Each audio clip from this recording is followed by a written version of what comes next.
바쁘실 텐데 이렇게 시간을 내주셔서 감사합니다.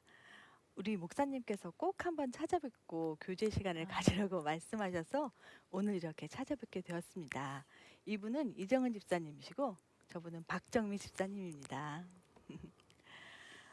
여기 사신 지 오래되셨어요? 음, 이제 햇수로 6년 돼가는 것 같아요. 아, 네, 네. 그러시군요. 집안 분위기가 참 밝고 또 꽃꽂이도 너무 예쁘네요. 솜씨가 좋으세요. 아, 네.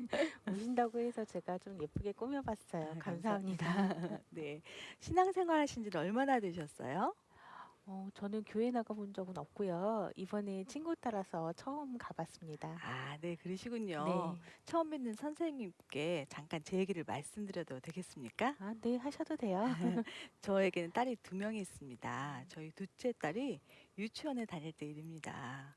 어느 날 유치원에 다녀온 아이가 엄마 다리가 이상해 하면서 다리를 보여주는데 허벅지에서부터 발목까지 온통 멍투성이었습니다. 음, 너무 놀라서 무슨 일이 있는지 물어봤는데 아무 일도 없다고 했습니다. 당장에 아이를 들쳐매고 응급실로 달려갔습니다. 그런데 응급실에서도 병명을 알 수 없었고 원인도 알 수 없었습니다. 너무 놀라서 이곳저곳 병원, 응급실은 다 다녀봤는데 아무 곳에서도 병명을 알지 못했습니다. 심지어는 어떤 병원에서는 부모의 학대까지 의심하는 음, 병원이 있었습니다. 너무 놀라고 안타까웠는데 그러던 중에 서울대학교 병원에서 이 병명이 알러지성 자반증이라는 것을 알게 되었고 음, 원인은 알 수 없으며 이게 서 있으면 더 심해진다는 것과 1년 내에 다시 재발이 된다면 평생을 가지고 살아야 된다는 것을 음, 알았습니다. 그리고 결국에는 이것이 오래된다면 심장을 망가뜨리는 그런 큰 병이라는 걸 알게 되었습니다.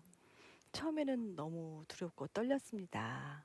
그러나 재발의 가능성을 지켜보던 1년 동안 점점 마음이 담담해지면서 평안해지면서 제가 한 단계 성숙해지는 것을 느꼈습니다. 제가 이렇게 현실의 어려움 속에서도 마음이 평안하고 한 단계 성숙한 것을 느끼게 된 것은 저는 영생을 가지고 있기 때문입니다. 무엇보다도 기쁜 것은 만일 오늘 밤에라도 이 세상을 떠난다면 천국에 들어갈 것을 확신하고 있기 때문입니다. 선생님, 제가 질문 하나 드려도 되겠습니까? 네. 선생님, 만일 오늘이라도 이 세상을 떠나신다면 천국에 들어간다는 것을 확신하고 계십니까? 확신이요? 저는 천국에 대해서 한 번도 생각해 본 적이 없어서 확신한다고 말씀드리기가 어렵고, 글쎄 잘 모르겠어요. 그러시군요. 네. 저도 처음엔 잘 몰랐어요. 그런데 성경을 통하여 그 사실을 알게 되었습니다. 성경은 내가 너희에게 이것을 쓰는 것은 너희로 하여금 너희에게 영생의 있음을 알게 하려 함이라고 말씀하십니다. 성경이 기록된 목적이 바로 우리에게 영생의 있음을 알려주어 확신을 갖도록 하기 위함이지요. 어떠세요, 이정은 집사님? 만일 오늘이라도 이 세상을 떠나신다면 저처럼 천국에 들어간다는 확신이 있으세요? 아, 네, 물론이죠. 박정민 집사님도 확신이 있으세요? 네, 저도 확신합니다. 저희는 이렇게 영생에 대한 확신을 가지고 기쁘게 살고 있습니다. 선생님, 제가 어떻게 영생을 얻게 되었는지, 선생님도 어떻게 하면 영생을 얻어 천국에 들어간다는 것을 확신할 수 있는지 말씀드려도 되겠습니까? 네, 말씀해 주세요. 그 말씀을 드리기 전에 제가 질문을 하나 더 드리겠습니다. 네. 선생님은 어떻게 하면 영생을 얻어 천국에 들어갈 수 있다고 생각하세요? 글쎄, 천국이 좋은 곳이라고 음. 한다면 그래도 착하게 살거나 뭐 좀 선한 일을 많이 해야지만 가지 않을까요?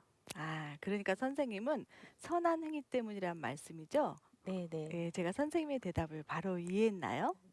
네, 그러신 것 같아요.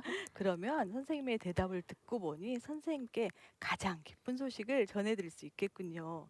그 기쁜 소식은 영생은 값없이 주시는 하나님의 선물입니다. 그러므로 영생은 돈이나 공로나 자격으로 얻는 것이 아닙니다.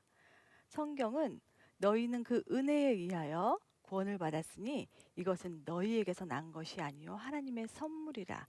행위에서 난 것이 아니니 이는 누구든지 자랑하지 못하게 함이라고 말씀하십니다. 사실 우리가 살면서 생명에 관계되는 가장 중요한 것은 다 선물로 받았습니다. 예를 들면 밝은 햇빛, 공기, 물 등은 값없이 다 선물로 거저받았습니다. 이와 같이 영생도 하나님이 우리에게 값없이 선물로 주신다는 것입니다. 그렇다면 왜 하나님은 영생을 선물로 주셔야만 할까요? 이것은 성경이 인간에 관하여 하신 말씀을 잘 이해할 때 좀 더 분명히 알 수 있습니다. 인간은 죄인입니다. 그러므로 죄인은 자신을 구원할 수 없습니다. 성경은 모든 사람이 죄를 범하였음에 하나님의 영광에 이르지 못하더니 라고 말씀하십니다. 성경에서는 죄를 이렇게 정의하고 있습니다. 첫째, 강도나 살인, 도적질, 간음처럼 하지 말아야 할 것을 하는 것이 죄이고, 둘째, 부모 공경이나 이웃 사랑처럼 해야 할 것을 하지 않는 것도 역시 죄이며, 셋째, 교만, 정욕, 미움, 탐심, 시기, 질투, 거짓말처럼 나쁜 마음이나 나쁜 생각을 하는 것도 죄입니다. 그러나 무엇보다도 하나님을 하나님으로 믿지 않는 것이 가장 큰 죄입니다. 이런 기준으로 볼 때 선생님은 하루에 몇 번 정도 죄를 짓는다고 생각하세요? 아, 지금 말씀하신 기준으로 보면은 하루에 수십 번도 더 죄를 짓는 것 같아요. 물론 저도 그래요. 우리는 자신도 모르게 많은 죄를 짓고 살지요. 성경의 기준으로 볼 때 어떤 사람이 하루에 10번이나 5번, 아니 단지 3번만 죄를 짓는다고 생각해 봅시다. 그 사람은 걸어다닌 천사라고 할 수 있을 것입니다. 그러나 그런 천사와 같은 자라도 하루에 3번이면 1년에 1000번 이상, 90평생을 산다면 9만 번 이상의 죄를 짓게 되는 셈이죠. 그래서 이 세상에서는 자신이 죄인이 아니라고 주장할 수 있는 사람은 단 한 사람도 없습니다. 그렇다면 이런 죄인이 어떻게 영생을 선물로 받을 수 있을까요? 이것은 성경이 하나님에 관하여 하신 말씀을 잘 이해할 때 좀 더 분명히 알 수 있습니다. 하나님은 자비로우셔서 우리를 벌하시는 것을 원치 않으십니다. 하지만 하나님은 의로우시기 때문에 우리 죄를 반드시 벌하셔야만 합니다.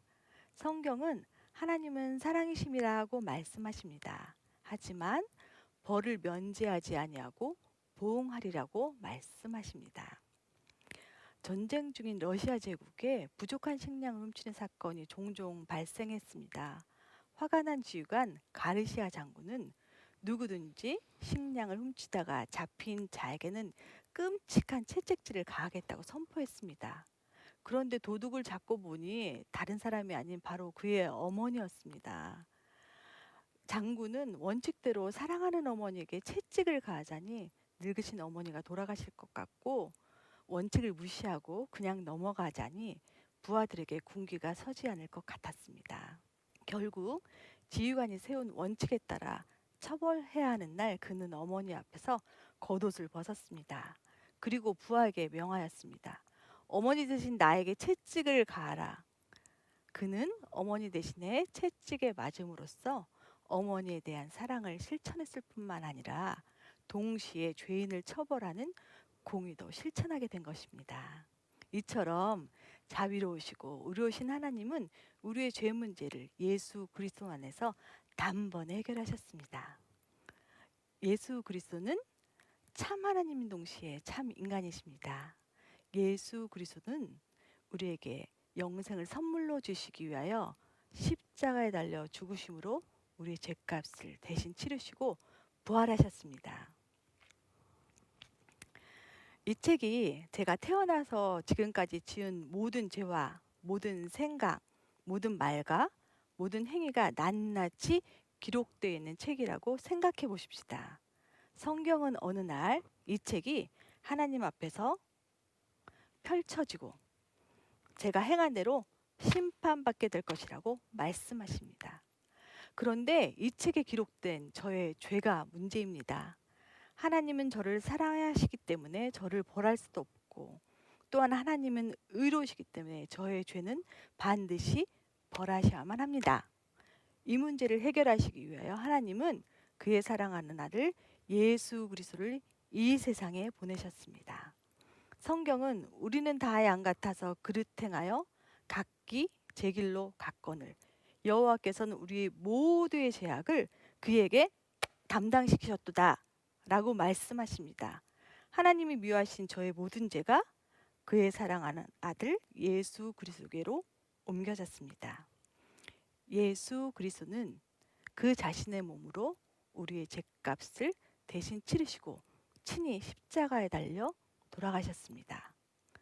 예수 그리스도가 십자가 위에서 우리의 모든 죄값이 다 치러졌을 때 예수 그리스도는 다 이루었다라고 말씀하셨습니다. 범죄한 우리의 모든 죄값을 예수 그리스도께서 대신 다 갚아주신 것입니다. 예수 그리스도는 우리의 죄값을 다 치르신 후 사흘 만에 부활하셔서 우리에게 영생을 선물로 주시기 위하여 승천하셨습니다. 지금 예수님은 이 영생을 선물로 주시고자 합니다. 그렇다면 우리가 이 선물을 어떻게 받을 수 있을까요?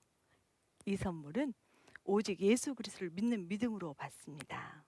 그러나 중요한 사실은 단순한 지식적 동의와 일시적 현세적 믿음은 구원받는 믿음이 아닙니다. 구원받는 참 믿음은 우리의 구원을 위해서 오직 예수 그리스도만을 신뢰하는 것입니다. 성경은 주 예수를 믿으라 그리하면 너와 내 집이 구원을 받으리라고 말씀하십니다. 구원받는 참 믿음이 무엇인지 제가 이 의자를 가지고 설명하겠습니다. 여기 의자가 있다는 사실을 알고 계시지요? 그러나 단순히 의자가 여기 있다는 것만 알고 앉지 않는다면 여기 있는 의자가 저에게 무슨 소용이 있겠습니까? 송구한 말씀이지만 이 의자를 예수님이라고 가정해 보겠습니다. 의자가 편하게 해줄 것이라는 것을 알면서도 의자 옆에 서 있기만 하듯이 예수 그리스도가 구원자란 사실을 머리로만 알고 예수 그리스도를 신뢰하지 않는다면 그 믿음은 단순한 지식적 동의에 불과하므로 우리 자신을 구원하는 믿음이 아닙니다. 또한 예수 그리스도를 건강 문제, 재정 문제, 자녀 문제 등 일시적이고 현실적인 문제만을 해결하는 분으로 알고 각종 문제들은 예수 그리스도께 부탁드리면서도 자신은 여전히 예수 그리스도를 신뢰하지 않는다면 그 믿음은 일시적이고 현실적인 문제만을 해결하는 믿음으로 우리 자신을 구원하는 믿음이 아닙니다. 성경이 가르치는 구원받는 참 믿음은 자신의 모든 문제들을 가지고 이처럼 자기 자신이 예수 그리스도를 온전히 신뢰하는 것을 말합니다. 어느 날 저는 제 삶의 모든 문제들을 아는 채로 저 자신을 예수 그리스도께 맡겼습니다. 비로소 영생을 선물로 받게 되었습니다. 얼마나 기쁘고 평안했는지 몰라요.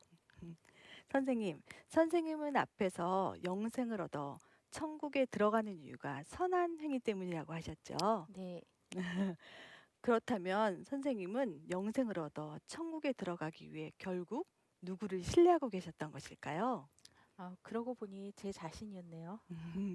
선생님이 영생을 선물로 얻고 천국에 들어가려면 신뢰의 대상을 자신의 선한 행위로부터 오직 예수 그리스도께로 옮기셔야만 합니다. 선생님, 지금까지 제가 성경의 핵심적인 내용들을 요약해서 말씀드렸습니다. 이해가 되십니까? 네, 이해가 조금 됩니다. 지금 이 시간 온 우주 만물을 창조하신 하나님이 선생님께 사랑하는 딸아, 내가 너에게 이 영생의 선물을 주기를 원하는데 받겠느냐고 물어보신다면 선생님은 이 영생의 선물을 받기를 원하십니까? 네, 받겠습니다. 감사합니다. 참으로 중요한 결정을 하셨습니다. 이제 선생님이 하신 결정이 무엇인지 간단하게 설명하겠습니다. 첫째, 영생을 얻기 위하여 자신을 신뢰하지 않고 오직 예수 그리스도만을 신뢰하겠다는 뜻입니다. 둘째, 부활하여 살아계신 예수님을 구원자로 삶의 주인으로 모시겠다는 뜻입니다. 셋째, 자신이 지었던 죄를 회개하고 삶의 방향을 하나님께로 돌리겠다는 뜻입니다. 그렇게 하시겠습니까? 네, 그렇게 하겠습니다. 선생님, 하나님은 우리의 기도에 귀를 기울여 들어주십니다. 저를 따라서 한마디씩 기도해 주세요. 네. 하나님 아버지, 하나님 아버지, 지금까지 저는 지금까지 저는 제 자신을 믿고 살아온 죄인입니다. 제 자신을 믿고 살아온 죄인입니다. 저의 죄를 회개하오니 저의 죄를 회개하오니 용서해 주십시오. 용서해 주십시오. 예수님이 저의 죄 때문에 예수님이 저의 죄 때문에 십자가에서 죽으시고 십자가에서 죽으시고 부활하신 것을 믿습니다. 부활하신 것을 믿습니다. 지금 이 시간 지금 이 시간 제 마음의 문을 엽니다. 제 마음의 문을 엽니다. 예수님이 제 마음에 들어오셔서 예수님이 제 마음에 들어오셔서 저의 구원자와 저의 구원자와 삶의 주인이 되어 주십시오. 삶의 주인이 되어 주십시오. 이제부터 제가 이제부터 제가 하나님 앞에 설 때까지 하나님 앞에 설 때까지 저의 삶을 인도해 주십시오. 저의 삶을 인도해 주십시오. 예수님의 이름으로 기도드립니다. 아멘. 예수님의 이름으로 기도드립니다. 아멘. 제가 선생님을 위해서 기도하겠습니다. 하나님 아버지 감사합니다.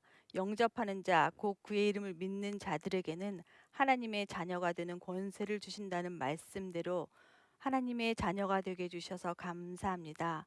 동이 서에서 먼 것 같이 내 죄를 멀리 옮기었느니라 다시는 내 죄를 기억치 아니하리라는 말씀대로 우리 선생님에게 죄 용서의 확신을 주시고 나를 믿는 자는 멸망치 않고 영생을 얻으리라는 말씀대로 구원의 확신을 주시옵소서. 예수님의 이름으로 기도드립니다. 아멘. 이제 방금 기도하신 내용이 무엇을 의미하는지 예수 그리스도께서 하신 말씀을 읽어주시면 좋겠습니다. 선생님 여기를 읽어주시겠어요? 진실로 진실로 너희에게 이르노니 믿는 자는 영생을 가졌나니. 예수 그리스도를 믿는 자는 무엇을 가졌다고 했나요? 영생이요? 아, 네. 영생을 가질 것이라고 했나요? 아니면 이미 가졌다고 했나요? 이미 가졌다고 했습니다. 네. 그러면 여기에 너희와 믿는 자의 선생님의 이름을 넣어서 다시 한번 읽어주시겠어요? 진실로 진실로 미숙에게 이르노니 믿는 미숙이는 영생을 가졌나니. 이 말씀에 근거해서 다시 한번 질문 드리겠습니다. 이 말씀에 근거하여 선생님은 영생을 얻었기에 만일 오늘이라도 이 세상을 떠나신다면 천국에 들어갈 것을 확신하시는지요? 네, 확신합니다. 이 말씀에 근거하여 선생님은 영생을 얻어 천국에 들어가는 이유가 무엇이라고 생각하십니까? 예수님을 믿기 때문입니다. 감사합니다. 오늘 선생님이 예수 그리스도를 믿고 영생을 얻어 하나님의 자녀가 되신 것을 축하드립니다. 감사합니다.